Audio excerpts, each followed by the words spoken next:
Welcome back to Ben's Book Club. Today we are diving into the book Secrets of the Millionaire Mind. It's a question that probably keeps a lot of us up at night. Why is it that some people just seem to effortlessly attract wealth, while so many others struggle, no matter how hard they work? Well, according to the author of this book, Harv Eker, the answer isn't what you think. It has nothing to do with your smarts, your education, or even how hard you hustle. The real reason, it's buried deep inside your subconscious. And yeah, that right there is the central idea of this whole book. Iker basically says that your financial success, or lack of it, is pretty much determined by something that was installed in you way before you ever thought about getting a job. It's all about your internal programming around money. All right, so let's dive into the first really big idea here.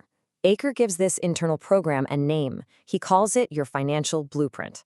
I kind of like to think of it as your own personal hidden money thermostat. And that thermostat analogy, it's actually perfect. I mean, think about it, right? If you set the thermostat in your house to 70 degrees, what happens? If it gets too cold, the heat kicks on. Too hot, the AC kicks on. It always fights to get back to 70.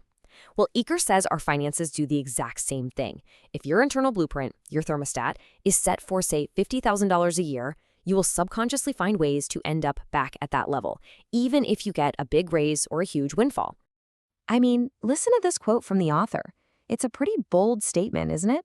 He's basically saying that all the books you read, all the investment strategies you learn, they're pretty much useless unless you first fix that internal blueprint.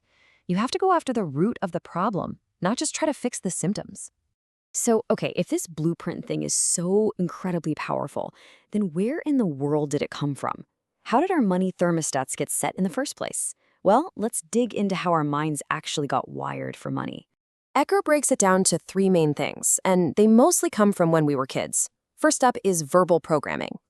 All those things you heard about money growing up, like rich people are greedy. Then there's modeling. What did you see? Were your parents smart with money, or was it always a struggle? And finally, specific incidents. These are those big emotional memories, maybe you seeing your parents fight about bills, something that created a powerful, deep-seated feeling about money. And here's how all that programming actually turns into your real-world results.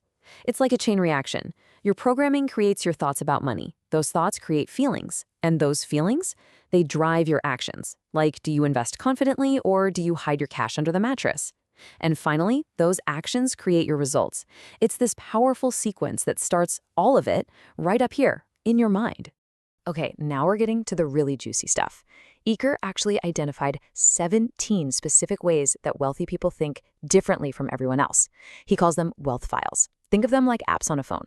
We're going to take a look at 4 of the most powerful ones right now. This first one is all about who's in charge. People with a rich mindset believe, I create my life.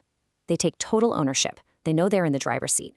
The opposite mindset, that's the life happens to me crowd. It's about blaming the economy, blaming your boss, anyone but yourself. And here's the kicker. Eker says you simply cannot be a victim and be wealthy. You have to choose. Oh, this next one is such a huge difference in thinking. Are you playing the money game to win, or are you playing it not to lose? See the difference?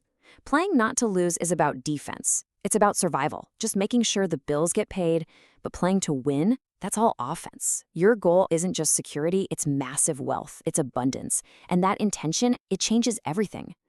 So where do you put your focus? This is kind of like the glass half full or half empty question, but for your money. Do you naturally look for opportunities and scan for growth? Or do you zoom in on all the obstacles, all the things that could go wrong? One mindset is all about what's possible. The other is totally driven by fear. This next one is a real game changer. Think about it.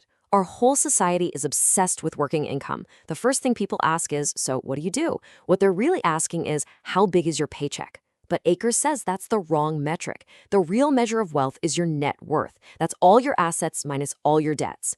A big salary can disappear tomorrow, but a high net worth means you have money working for you. All right, so we've kind of diagnosed the problem, right? We get the whole subconscious blueprint thing and we see the difference in these mindsets. But the million-dollar question is, how do we actually change it? How do we get in there and rewire our own brains for wealth? Well, the book lays out a really clear 4-step process. Step 1 is awareness. You just have to start noticing your own negative thoughts about money. That's it. Just notice them. Step 2 is understanding. You ask, where did this thought come from? Oh, that's what my dad always used to say. Step 3 is dissociation. This is crucial. You realize that belief isn't actually you. It's just an old file saved in your brain. And finally, step 4 is reconditioning. You actively, consciously install a new powerful belief to replace the old one. And to help with that reconditioning, Eker gives us a really practical tool called the jar system. The idea is you divide up every single dollar you get into different jars or accounts. But this isn't just about budgeting, it's about training your brain. For example, there's a play jar, and the rule is you have to spend all of it every single month on something that makes you feel good, something fun. This trains your subconscious to see money as a source of joy and pleasure, which actually makes you better at receiving more of it. So really, the main takeaway here is that you have the power to reset your own financial thermostat. It is not set in stone. And it all starts with just becoming aware of it. So as we wrap this up, I want to leave you with a question to chew on. What's one money belief you picked up as a kid that you are absolutely ready to rewrite today? Thanks for joining Ben's book club. Make sure you subscribe so you don't miss an episode.